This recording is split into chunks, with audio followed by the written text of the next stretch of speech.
All right, Alexander, let's do a two-part video, and we'll talk about the situation in Ukraine in general. We'll do a general update as to what's going on in Ukraine. But first, let's talk about two issues. Two issues for the first part of this video. The first one is this meeting in Lvov, of Erdogan, Zelensky, and UN Secretary General Guterres. Let's talk about that. And then let's also talk about the possibility of a G20 meeting with Putin and Xi being there. We have kind of an indication from the government in Indonesia that they are preparing the way for Putin to be in Bali for a G20. So I'd like your thoughts on that as well. But let's talk about the big story. And we'll talk about Zaporozhye, nuclear power plant, everything like that. It ties into this story as well, but we may bring it into the second part as well. We'll see. But the meeting in Lviv with these three presidents, secretary general presidents.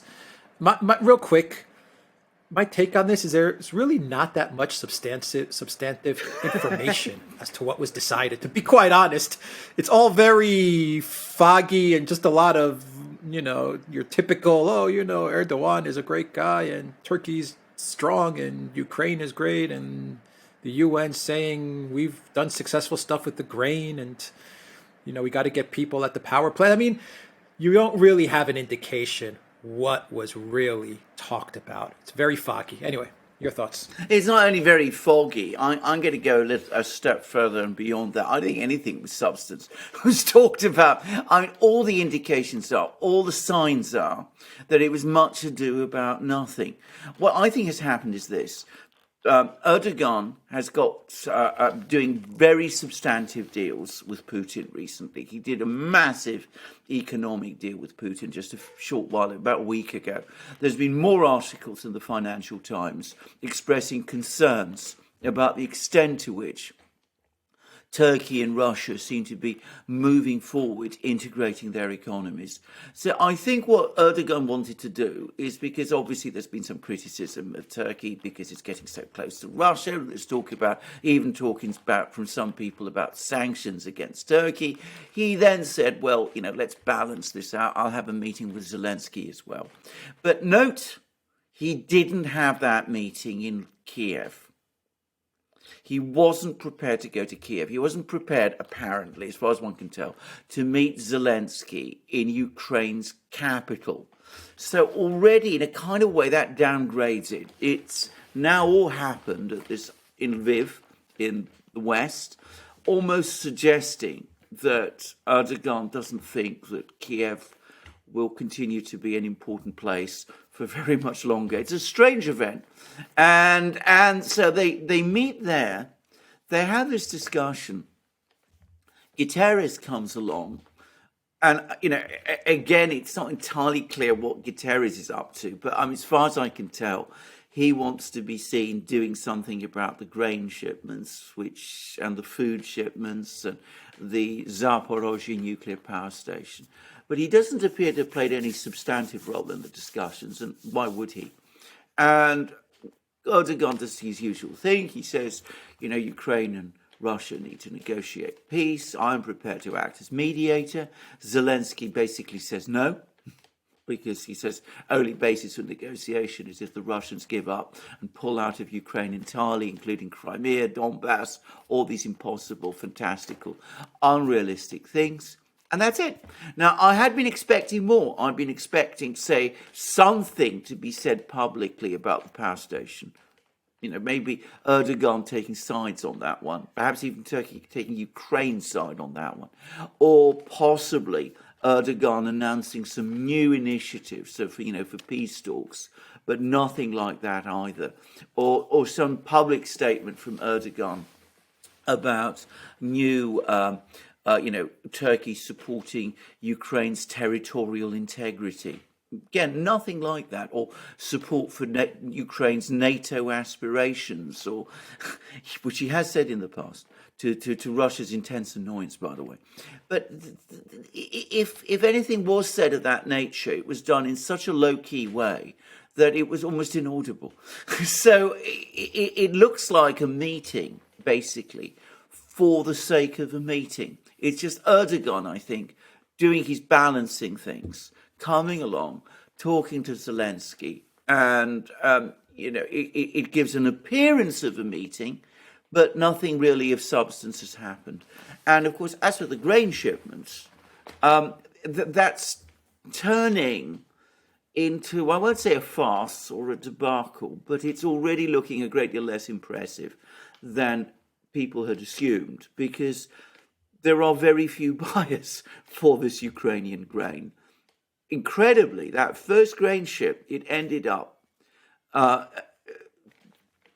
disembarking its grain in Lebanon, and it looks like it's going to go to Syria.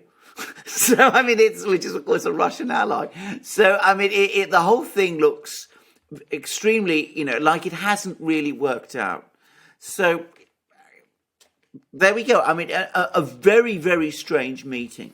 There is just one possibility, which is that there might have been a private message from Putin to Zelensky, which Putin, when he met with Erdogan in Sochi a short time ago, gave to Erdogan, and Erdogan went to Lviv to pass it to Zelensky, that kind of thing.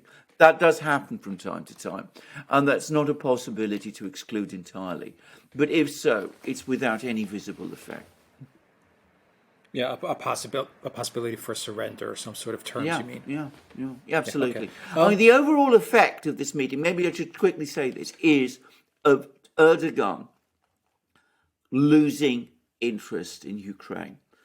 That was my impression. I mean, the other possibility, the other thing I expected was an arms deal, for example.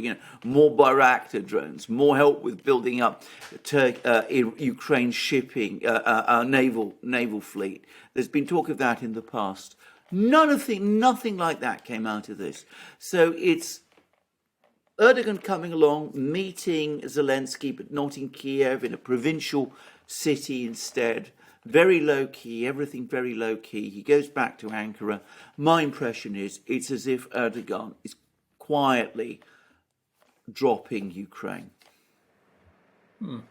Okay, let me give you some different scenarios. First of all, Zelensky mentioned something which I thought was weird. Didn't make much sense to me, that he's going to, they've inked out some sort of construction deal worth $100 million for rebuilding Kharkov.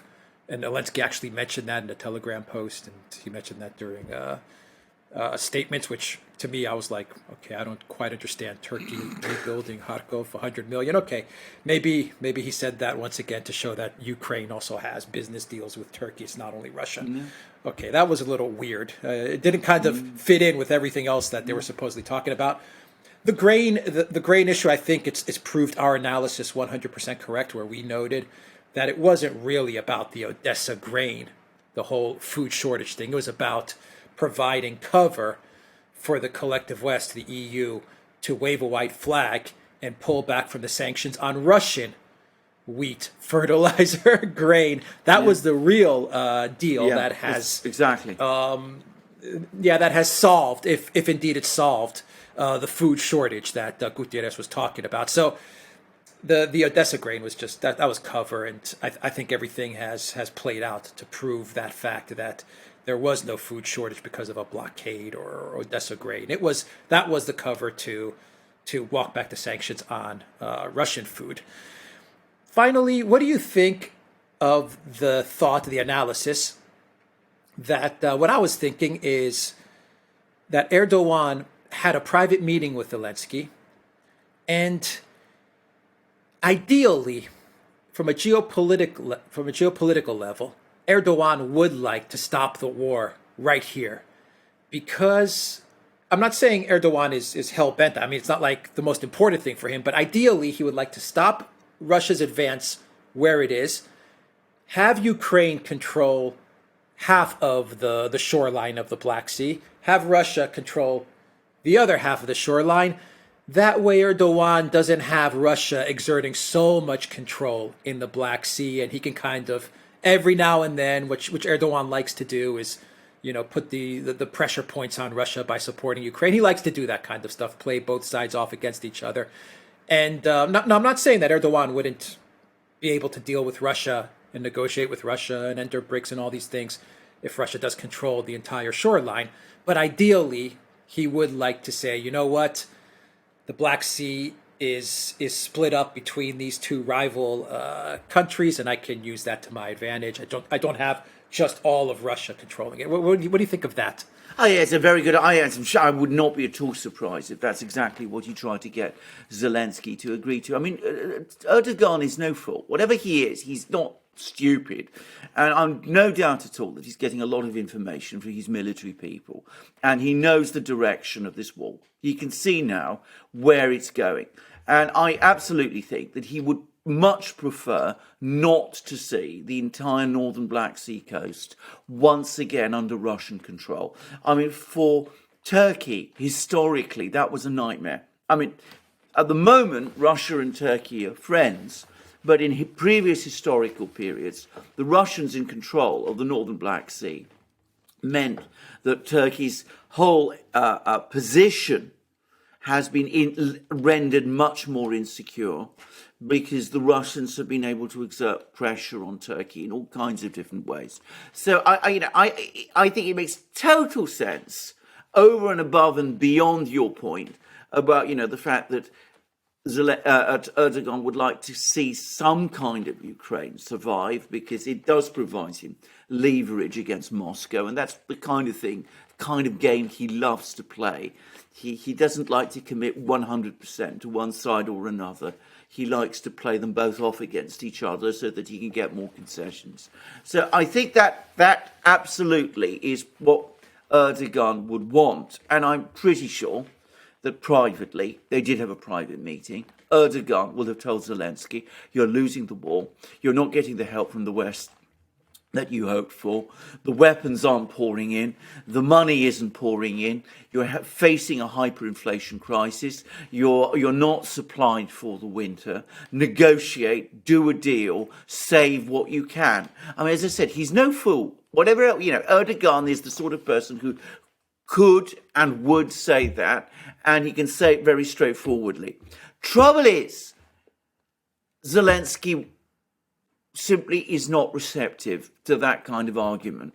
And the one thing he did was that he went out of his way after the meeting to say that there would be no negotiations between Ukraine and Russia until the Russians pulled out of the entirety of what Zelensky defines as Ukraine.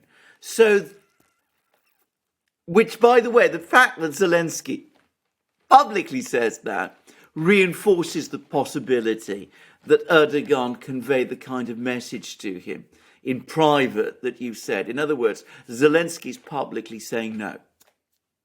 So Zelensky is still talking about victory, even as people are now advising him, more and more people are advising him probably that, this isn't going to work, it's not going anywhere. Now, I'm going to make a guess. I think that Erdogan would have expected that reply from Zelensky. He's, again, going through the motions. And as I said, the fact that he's downgraded this meeting, the meeting was downgraded to Lviv, is perhaps the strongest sign that it's not really, Erdogan is not really, doesn't really feel that this relationship with Ukraine is going anywhere, and that Ukraine really is on his way down. That's my sense. I agree. No, that's the sense that I got from it. I thought of it as something like Erdogan's going to give this one more try.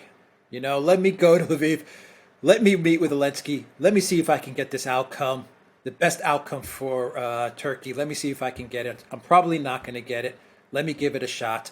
Worst case scenario, it takes off some heat that the U.S. is giving me with my deals with Russia. I don't know, let me throw in some reconstruction plan, I guess. Maybe let me throw that in there, and maybe the press picks it up and it shows that I'm making deals with Ukraine as well. All of these things. And he was probably saying, if I get Zelensky to agree to this, great. What a win for Turkey. If I don't, absolutely. Okay, I'm done. I've done my part. No one can can fault me for giving it a go, and that's that. Exactly. I mean, it makes complete sense, and it's consistent with what we've seen coming out of this meeting. It also, I mean, the fact that Guterres came along to this meeting is a good thing for Erdogan, because, again, it shows to the world what an important person Erdogan is. The Secretary General of the United Nations, no less, is dancing attendance upon him, because, you know, Erdogan is the man who holds the key to solving the world food crisis, which is, of course, complete nonsense. I mean, nobody, I think, takes that seriously. But as I said, it was very strange. It's a very strange meeting altogether. I thought of all kinds of, Turkish force to occupy the Zaporozhye power plant. I was wondering, I was expecting something like that. Some big eye-catching announcement. And as you said, all we got was a rebuilding program in Kharkiv, which everybody knows isn't going to happen, and which, besides, even if it did, it's dwarfed by the numbers in terms of the deal that Erdogan has just been sealing with Putin, which is a real deal, and also, unlike this fantasy one. Exactly, and also having Guterres there is also good for Erdogan. It shows that he's still part of the collective West architecture. Oh, absolutely. So for him, absolutely. I think this was a good win for him, to be quite honest. He takes a trip, a 30-minute trip up north. He may not get everything he wants, but at least he gets a lot of the pressure taken off of him, and he gets to go back to the EU and to Biden and all these people and say, look, guys, I was with Guterres. I gave it a shot. And then he tells Putin, because he's going to talk to Putin, I believe today he should be talking to Putin. And he tells Putin, yeah, this guy's a clown, this Zelensky guy. I would have liked to have seen the war come to a conclusion. Yeah, I would have liked to have seen it end, Vladimir, but it didn't happen. What can I say? Let's keep on doing business. He comes out of this pretty good, to be honest. I think this was a productive trip for him, even though there wasn't really much done. Yes, I don't think he wanted it. Unless, as I said, Zelensky had turned around and said, yes, let's talk peace. But apart from that, I don't think Erdogan wanted anything substantive done. He wanted something substantive from this meeting. He'd have gone to Kiev. He'd have flown to Lviv, taken the train from Lviv to Kiev, met Zelensky there. But he didn't do that. He, as I said, wanted the meeting to happen in Lviv, and he wanted it to be as low-key as possible, because the appearance of the meeting is what really matters for him at this moment in time. He's got, as you said, Guterres dancing attendance. He looks great. He's squared things a bit with the US. He's not going to have any sanctions from the EU. Everything looks good for him. Yeah, I agree. So let's end this video there, the Duran.locals.com. And let's go to our second part, which we will post probably in a day. So let's begin the second part to this video.